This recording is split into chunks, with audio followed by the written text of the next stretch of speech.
Good morning प्यारे बच्चों, आप सभी का स्वागत है हमारे एडीएम ऑनलाइन क्लासेज में। आज हम लोग कक्षा 12 फिजिक्स का पहले ही चैप्टर का ये चौथा लेक्चर हमारा है।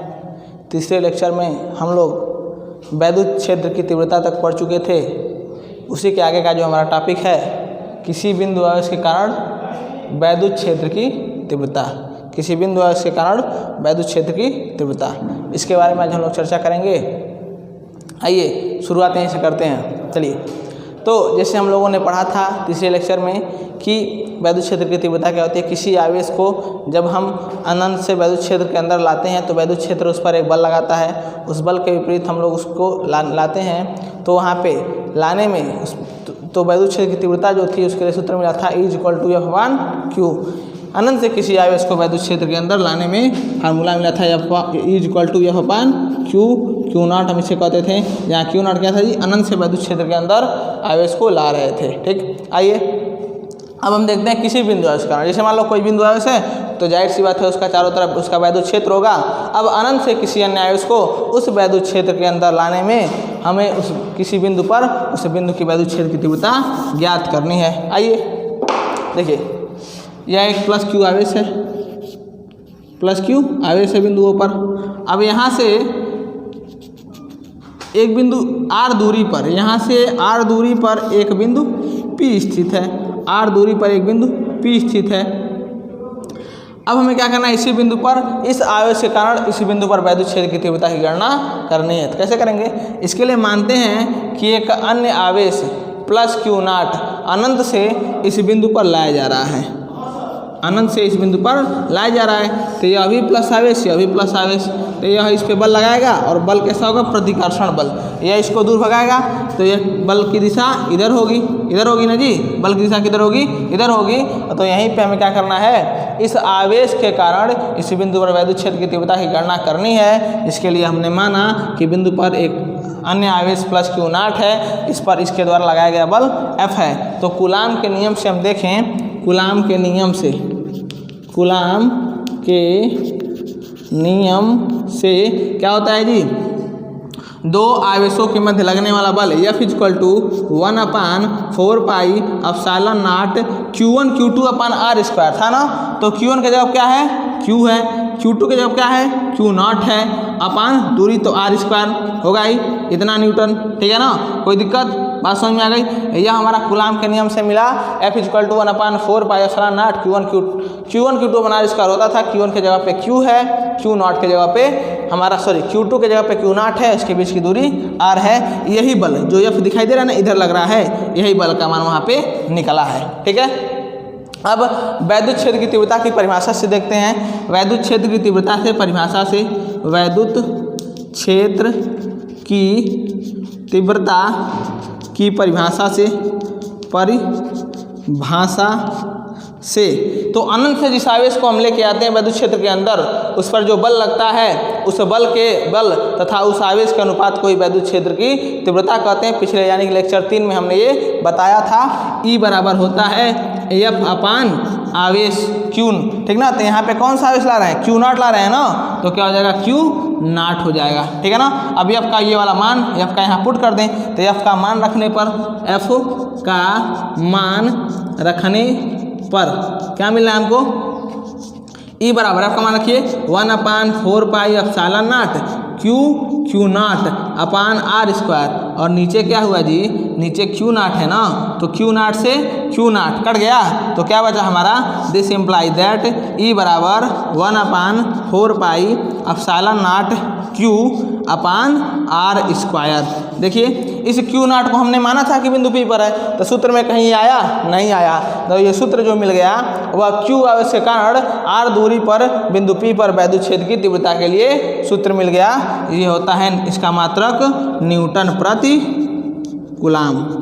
तो बात समझ में आई, कुछ नहीं करना है। किसी बिंदु आवेश के कारण किसी बिंदु आवेश के कारण वैद्युत क्षेत्र की तीव्रता के लिए हमें उस आवेश से r दूरी पर एक बिंदु P मानना है, वहीं पे हमें क्षेत्र की तीव्रता निकालनी है। उसके लिए मानेंगे उस बिंदु पर एक अन्य आवेश +Q0 है, इस पर लगने वाला बल F है, ये बल F का मान हम लोग निकाल लेंगे कूलाम के नियम से, F = 1/4πε0 Q/r²। उसके बाद से क्या करेंगे हम लोग, वैद्युत क्षेत्र की तीव्रता की परिभाषा से हम लोग जानते हैं E = F1 Q0, कल हमने पढ़ा था, यानी कि तीसरे लेक्चर में पढ़ा था हमने। बस अब यहीं पे F का मान ये वाला जो F का मान आया है उसी को यहाँ पे रख देंगे। देखिए रखा है हमने F के जगह पे 1/4πε0 Q/r², तो Q0 से Q0 कट गया और जो बाकी बच गया वही हमारा हो जाता है E का मान। तो क्या मिला, E = 1/4πε0 Q/r² और न्यूटन प्रति कूलाम वैद्युत क्षेत्र की तीव्रता का मात्रक होता है। समझ में आ गई बात। चलिए अब है आपका अगला जो टॉपिक है वह है वैद्युत द्विध्रुव। अगला जो टॉपिक है आपका वह वैद्युत द्विध्रुव है।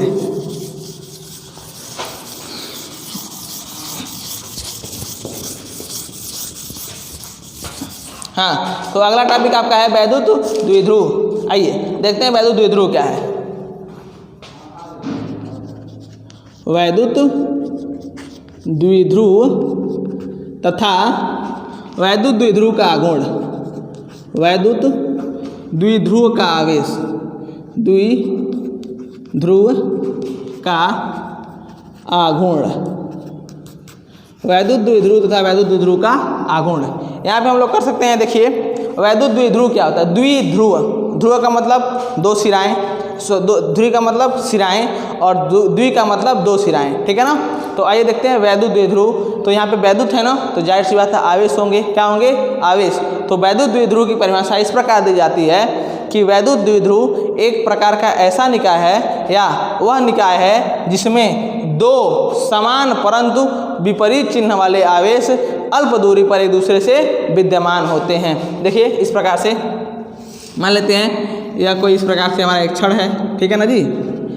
यहाँ पे +q आवेश, यहाँ -q आवेश, इनके बीच की दूरी जो ली जाती है बहुत ही छोटी होती है, वह लिया गया 2l। 2l को लिया गया, मान लीजिए अब बीच है तो बीच से यहाँ की दूरी l मीटर आ गई ना, और यहाँ से दूरी l मीटर आ गई, तो कुल दूरी इनके बीच की दूरी क्या हो गई, l + l 2l हो गया, ठीक है ना। इसलिए 2l मीटर लिया जाता है। तो वैद्युत द्विध्रुव वह निकाय है जिसमें देखिए दो समान परिमाण के परंतु चिन्ह में विपरीत आवेश अल्प दूरी पर एक दूसरे से क्या होते हैं, विद्यमान होते हैं। बात समझ में आ गई।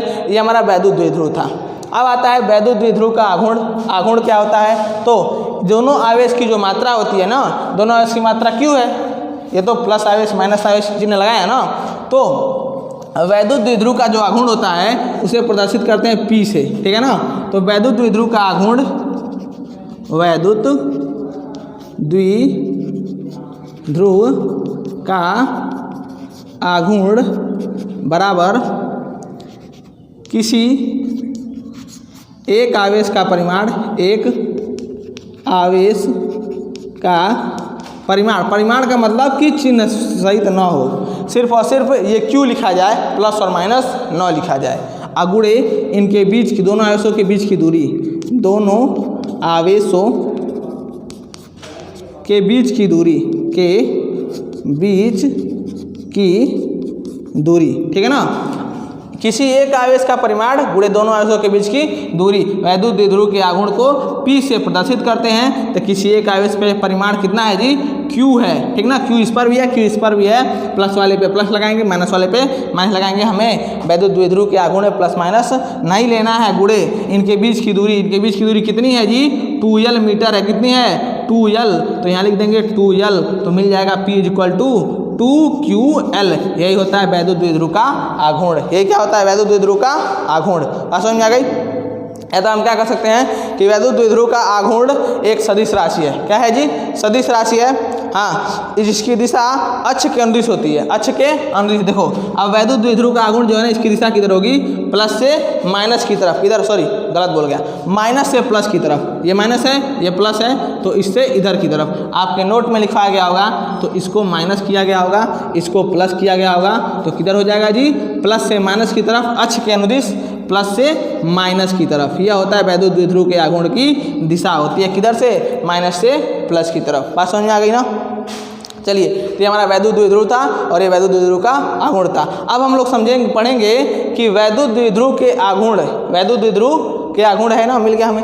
अब वैद्युत द्विध्रुव के कारण किसी बिंदु पर वैद्युत क्षेत्र की तीव्रता, वैद्युत द्विध्रुव के कारण किसी बिंदु पर वैद्युत क्षेत्र की तीव्रता, इसके लिए पढ़ेंगे तो इसके लिए हमें दो स्थितियां मिलेंगी, ठीक है ना। आइए देखते हैं।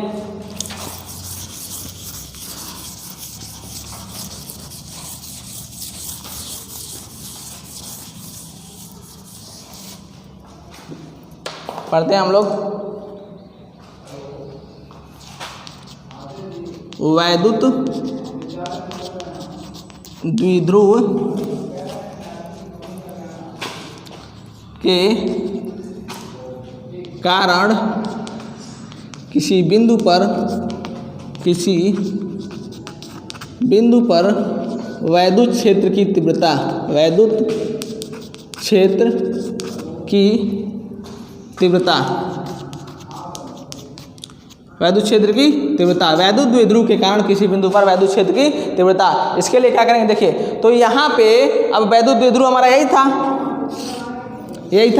ठीक है ना। तो इसके लिए किसी बिंदु पर, जैसे यहाँ भी कोई बिंदु ले लें, यहाँ ले लें, यहाँ ले लें, यहाँ ले लें, कहीं ले लें, इस पर हमें वैद्युत क्षेत्र की तीव्रता निकालनी है। तो उसके लिए सूत्र आता है और वह सूत्र यहाँ पे दो टर्म में निकलेगा, यानी दो रूपों से निकालते हैं। कैसे?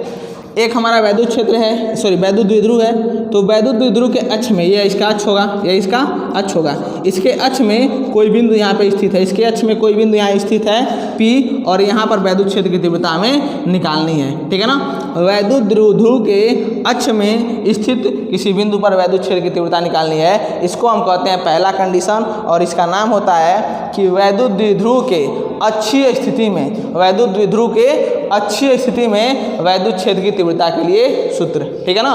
वैद्युत द्विध्रुव के अक्षीय स्थिति में, ठीक। अगला क्या होगा आपका, अब यही बिंदु यहाँ ना हो के यहाँ हो, वैद्युत द्विध्रुव के लंबवत हो, यह मध्य बिंदु कहाँ है, इसके लंबवत हो, कहाँ हो जी, लंबवत हो, तो यह होता है वैद्युत द्विध्रुव के निरक्षीय स्थिति में, निरक्षीय बोलते हैं इसे, लंबवत स्थिति बोले या निरक्षीय स्थिति में वैद्युत द्विध्रुव के निरक्षीय स्थिति में वैद्युत क्षेत्र की तीव्रता, यानी कि अब यही बिंदु अक्षीय स्थिति में ना होकर के कहाँ हो, निरक्षीय स्थिति में हो, तो यहाँ पर वैद्युत क्षेत्र की तीव्रता निकालेंगे, ठीक है ना। यही दोनों पॉइंट हमें यहाँ पे पढ़ने हैं वैद्युत द्विध्रुव को लेकर के। आइए देखते हैं पहला पॉइंट, तो वैद्युत द्विध्रुव के कारण किसी बिंदु पर वैद्युत क्षेत्र की तीव्रता, तो इसमें पहला आपका है अक्षीय स्थिति में, मैंने बताया अक्षीय और निरक्षीय क्या होता है, अक्षीय स्थिति में, अरे अक्ष में हो, ठीक है ना, अक्षीय स्थिति में, और दूसरा क्या होता है निरक्षीय स्थिति में, निरक्षीय स्थिति में, यानी कि लंबवत हो, कहाँ हो, लंबवत हो, ठीक है ना। एक अक्षीय स्थिति में, एक निरक्षीय स्थिति में। पहला हेडिंग डालते हैं हम लोग अक्षीय स्थिति में, क्या डालते हैं, अक्षीय स्थिति में, ऐसे।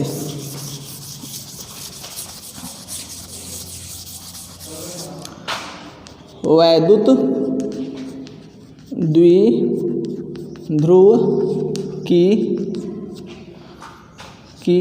अक्षीय स्थिति में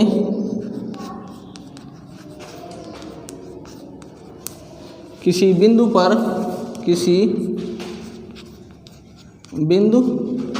पर वैद्युत क्षेत्र की तीव्रता, वैद्युत क्षेत्र की तीव्रता, ठीक ना। चलिए अब इसको देख लेते हैं। तो देखने के लिए क्या करेंगे यहाँ पे,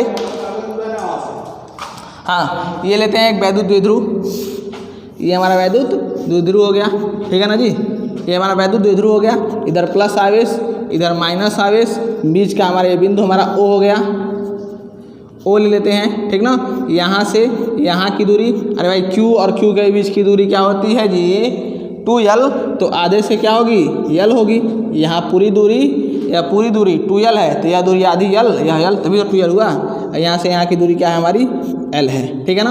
अब कह रहा है कि इससे इसके मध्य बिंदु से O से R मीटर की दूरी पर, O से कहाँ जी R मीटर की दूरी पर इसके अक्ष में एक बिंदु P है, हमें यहाँ पर वैद्युत क्षेत्र की तीव्रता की गणना करनी है। तो आइए देख लेते हैं, R दूरी पर यह है, R दूरी पर है, ठीक है ना। इसको मान लेते हैं A और इसको मान लेते हैं बिंदु B, ठीक है ना। आइए तो पहले करेंगे, पहले दूरियाँ निकालते हैं, कहाँ से, A से P की दूरी और B से P की दूरी, ठीक है ना। हमें ओ से पी की दूरी पता है, ठीक है ना, और ए से बी की दूरी पता है, हमें ए से पी की दूरी पता नहीं है, बी से पी की दूरी पता नहीं है, तो कोई दिक्कत नहीं, हम लोग निकाल लेंगे। चलिए लिखने के लिए क्या करेंगे, यही कि एक वैद्युत द्विध्रुव है जिस पर दो आवेश -q तथा +q आवेश 2l मीटर की दूरी पर स्थित है। इसका मध्य बिंदु O है, ठीक है ना, इसका मध्य बिंदु O है। इससे r मीटर की दूरी पर इसकी अच्छी स्थिति में एक बिंदु P है, जिस बिंदु पर हमें वैद्युत क्षेत्र की तीव्रता निकालनी है, ठीक है ना। इसके लिए क्या करेंगे, पहले Q के कारण, अभी हमने पढ़ा है बिंदु आवेश के कारण वैद्युत क्षेत्र की तीव्रता, तो Q के कारण बिंदु P पर वैद्युत क्षेत्र की तीव्रता, फिर -q के कारण बिंदु P पर वैद्युत क्षेत्र की तीव्रता। तो हमने बताया था कि प्लस आवेश के कारण वैद्युत क्षेत्र की तीव्रता किधर होती है, बाहर की तरफ। किधर होती है जी, बाहर की तरफ, E1। प्लस आवेश के कारण वैद्युत क्षेत्र की तीव्रता E1 बाहर की तरफ, माइनस आवेश के कारण वैद्युत क्षेत्र की जो तीव्रता होगी वह अंदर की तरफ होती है, E2। प्लस के लिए इधर बाहर की तरफ और माइनस के लिए अंदर की तरफ। बात समझ में आ गई। चलो तो E1 व E2 को निकाल देंगे और जोड़ देंगे तो क्या मिल जाएगा, हमें कुल वैद्युत क्षेत्र की तीव्रता बिंदु P पर कुल वैद्युत क्षेत्र की तीव्रता मिल जाएगी। आइए देखते हैं। चलो तो हाँ, पहले निकालते हैं दूरियां। बिंदु A से P की दूरी, P की दूरी क्या हो जाएगा हमारा, AP बराबर क्या होगा जी, देखो यहाँ से यहाँ की दूरी L है, यहाँ से यहाँ की दूरी L है, सॉरी यहाँ से यहाँ की दूरी R है और यहाँ से यहाँ की दूरी क्या है, L है। तो यहाँ से यहाँ की दूरी क्या हो जाएगा, R plus L, R plus L हो जाएगा, ठीक है ना। उसी प्रकार से बिंदु B से P की दूरी BP क्या होगा, देखो यहाँ से यहाँ की दूरी R है और यहाँ से यहाँ की दूरी L है। हमें यहाँ से यहाँ की दूरी चाहिए, तो इसमें से इसको घटा देंगे तो मिल जाएगा R माइनस L। क्या मिल जाएगा, R माइनस L। बात समझ में आ गई। चलिए यह मिल गया R माइनस L, यह मिल गया R प्लस L, दोनों दूरियाँ मिल गई। अब प्लस Q के कारण P पर वैद्युत क्षेत्र की तीव्रता, P पर वैद्युत क्षेत्र की तीव्रता E1 इक्वल टू क्या हो जाएगा जी, इसके कारण निकाल रहे हैं, तो इसके कारण जब निकाल रहे हैं तो यह दूरी रखेंगे ना, 1/4 पाई एप्सिलॉन नॉट Q अपान, यहाँ से इसकी दूरी निकालेंगे ना, यहाँ से इसकी दूरी, तो यहाँ से B से P की दूरी क्या है जी, R माइनस L है। कितना है, R माइनस L है। इसी प्रकार से -q के कारण P पर वैद्युत क्षेत्र की तीव्रता E2 इक्वल टू क्या मिल जाएगा हमको, 1/4 पाई एप्सिलॉन नॉट Q। अब यहाँ पे क्या हो जाएगा, R प्लस L, यहाँ से निकालना है ना जी, यहाँ से तो AP की निकालेंगे, AP की दूरी R प्लस L है। और एक बात और ध्यान में दीजिएगा, R प्लस L, ठीक है, कोई दिक्कत नहीं। कितना हो गया, यह प्लस के कारण यह माइनस के कारण हो गया ना जी। एक बात ध्यान दीजिएगा कि प्लस के कारण जो दिशा है E1 इधर है और माइनस के कारण क्या है, दिशा इधर है, ठीक है ना जी। एक दूसरे के विपरीत है, क्या है, एक दूसरे के विपरीत हैं। तो हम लिखेंगे, देखिए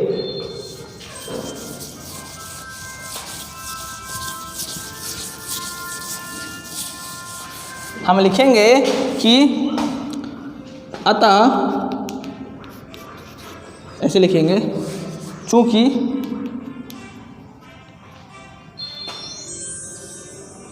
प्लस Q तथा माइनस Q आवेशों के कारण P पर वैद्युत क्षेत्र की तीव्रताएं, वैद्युत क्षेत्र की तीव्रताएं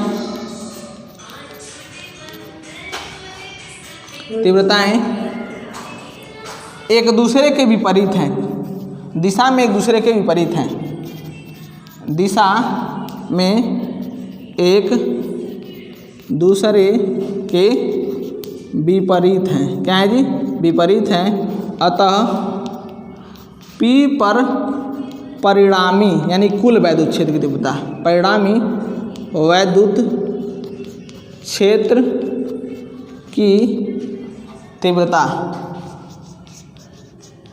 क्या हो जाएगा, इज इक्वल टू E1 विपरीत है ना जी, तो क्या घट जाएगा E1 minus E2, E1 minus E2 दोनों मान रख दीजिए 1/4 पाई एप्सिलॉन नॉट Q अपान R। E1 का वैल्यू R माइनस L था और माइनस 1/4 पाई एप्सिलॉन नॉट, और E2 का वैल्यू क्या था जी, R प्लस L था, R प्लस L था ना। सॉल्व कर दो, तो सॉल्व कैसे करेंगे, यहाँ से हम लोग कॉमन कर लेते हैं 1/4 pi epsilon not, 1/4 pi epsilon not काम कर लेते हैं, कॉमन कर लेते हैं, और Q ये भी कॉमन कर लेते हैं, तो मिल जाएगा 1/4 pi epsilon naught, Q common कर लिए और यहाँ पे मिल गया हमको 1/R माइनस L, और यहाँ पे मिल जाएगा माइनस 1/R प्लस L, ठीक है ना, ये मिल जाएगा। अब इसको सॉल्व कर लेते हैं, सॉल्व करने के लिए इसका गुणा इधर, इसका गुणा इधर करते हैं, तो क्या मिलेगा हमको 1/4 पाई एप्सिलॉन नॉट Q, और यहाँ पे जब करेंगे तो R माइनस L, सॉरी जी स्क्वायर होगा, यहाँ पे क्या होगा स्क्वायर, R का तो स्क्वायर होता है ना, इस वजह से R माइनस L का square plus R plus L का स्क्वायर, R माइनस L का स्क्वायर बटे R माइनस L का होल स्क्वायर, और यहाँ क्या हो जाएगा R प्लस L का होल स्क्वायर, ठीक, कोई दिक्कत। अब क्या आता है, E is equal to 1/4 pi epsilon naught Q। चलो इसको करते हैं, देखो A प्लस बी का whole square, A minus B का होल स्क्वायर लग रहा है, तो A का स्क्वायर यानी कि R का स्क्वायर प्लस L का स्क्वायर प्लस 2R L होगा, ये माइनस है ना जी, तो R का स्क्वायर माइनस L का स्क्वायर, और यहाँ भी माइनस माइनस माइनस, तो यह होगा प्लस 2RL, और क्या मिलेगा हमको नीचे, देखो A minus B A plus B, A minus B A plus B, और ऊपर स्क्वायर है ना जी, क्या है स्क्वायर है, तो हो जाएगा A का स्क्वायर यानी R पे पावर 4 माइनस L पे पावर 4, इतना होगा, A पे पावर R पे पावर 4 माइनस L पावर 4, इन दोनों का यही फार्मूला मिलता है, ठीक है। आइए देखते हैं अब आगे,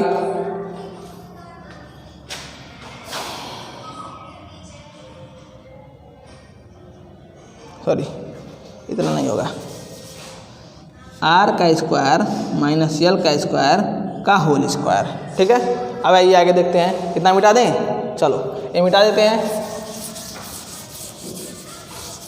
जब मिटाते हैं तो हमको मिल जाएगा, देखिए नीचे से उठाते हैं, ये इतना था हमारे पास, इसको जब ऊपर उठाते हैं तो हमें मिल जाएगा, देखो क्या कटेगा जी, यहाँ से minus L minus R, minus L और R ये कट जाएंगे, तो मिलेगा हमको E is equal to 1/4 pi epsilon naught Q, और यहाँ मिलेगा हमको देखो 2RL प्लस 2RL यानी 4RL, और नीचे मिलेगा R का स्क्वायर माइनस L का स्क्वायर का होल स्क्वायर इतना मिलेगा, ठीक है ना। चलो अब इसको हम लिख सकते हैं E is equal to 1/4 pi epsilon naught Q, और यहाँ पे इस 4 को लिख सकते हैं, सॉरी Q को भी अंदर लेके चले जाओ, 4 को लिख सकते हैं 2 × 2, और यहाँ पे लिख सकते हैं L है ना जी, और Q है तो QL × R इतना लिख सकते हैं। अब बटे क्या हो जाएगा R square minus L square, हम 2 2 4 वही आ जाएगा, बाकी Q फिर R फिर L। हमने ऐसा क्यों लिखा, क्योंकि हम जानते हैं 2QL बराबर क्या होता है P, 2QL बराबर P वैद्युत द्विध्रुव का आघूर्ण। हम सीधे सीधे लिख सकते हैं 1/4 पाई एप्सिलॉन नॉट 2QL के जगह पे 2 और QL के जगह P और इंटू R, और यहाँ R square minus L square का होल स्क्वायर, ठीक है। अब हम क्या करेंगे, अब यही मान लें क्योंकि L बहुत छोटा था, L क्या था जी बहुत छोटा था, उसकी तुलना में R बहुत बड़ा था, तो जाहिर सी बात है जब L बहुत छोटा है और R बहुत बड़ा है तो L स्क्वायर क्या होगा, R स्क्वायर की तुलना में बहुत छोटा होगा। किसी भी छोटी संख्या का वर्ग करोगे वो और भी छोटी हो जाएगी, ठीक है ना, 1 से नीचे वाली संख्या का, तो वहीं से हम निकाल सकते हैं, ठीक है। यहाँ लिख सकते हैं कि चूँकि R is greater than L, इसलिए R square is greater than L square, अतः एल स्क्वायर को आर स्क्वायर की तुलना में नगण्य मान सकते हैं,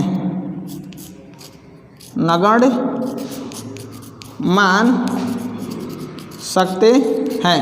तो नगण्य मानेंगे तो ये शून्य हो जाएगा, ये वाला टर्म खत्म हो जाएगा। यल क्या होगा, नीचे से सिर्फ खत्म होगा, ऊपर से नहीं होगा, नीचे से खत्म हो जाएगा, यहाँ से ये वाला खत्म हो जाएगा। तो ये स्क्वायर था और फिर भी स्क्वायर था, r पावर 4 हो जाएगा। तो e बराबर 1/4 पाई एप्सिलॉन नॉट, यहाँ 2p और r है और नीचे हो जाएगा r पावर 4। अरे 2 यहाँ से 2 यहाँ से 4, अब एक 4 से देखो, एक r से नीचे 4 4 ऊपर एक 4, तो एक r से एक r कट जाएगा। तो क्या मिल जाएगा हमको, फार्मूला मिल जाएगा is equal to 1/4 pi epsilon naught 2p, एक r से एक r कैंसिल, नीचे बच गया r3। क्या मिल गया जी, r3 न्यूटन प्रति कूलम।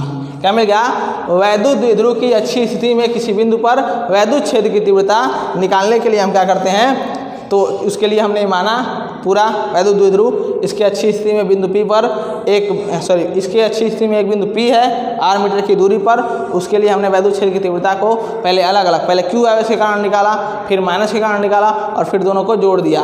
तो जोड़ा हमने वास्तव में जोड़ा, लेकिन दोनों की दिशा विपरीत होने के कारण यह घट गए और फिर E equal to E1 minus E2 मिल गया। सभी मान हमने रख दिया, सॉल्व कर दिया, फिर हमको मिला is equal to 1/4 pi epsilon naught 2 × 2 QL × R upon R square minus L square. 2QL के जगह पे हमने P रख दिया, जहाँ P वैद्युत द्विध्रुव का आघूर्ण होता है। अब L, चूँकि L का मान बहुत ही छोटा था, ठीक ना, तो R स्क्वायर की तुलना में L स्क्वायर और भी छोटा हो जाएगा, तो L स्क्वायर को नगण्य हम मान सकते हैं। जब L स्क्वायर नगण्य माना यानी कि शून्य मान लिया, तो यह बचा R स्क्वायर और फिर इस पर यह स्क्वायर है तो R के पावर 4 हो गया और नीचे 4 ठो R हैं, ऊपर एक R है, एक R से R कैंसिल हो गया, बच जाएगा R3। क्या बच जाएगा, R3। तो सूत्र हमारा मिल गया is equal to 1/4 pi epsilon naught 2p अपान R3। बात समझ में आ गई। अब दूसरी जो है निरक्षीय स्थिति वाली, कौन सी, निरक्षीय स्थिति वाली, इसको हम कल बताएंगे। आज के लिए इतना ही, धन्यवाद।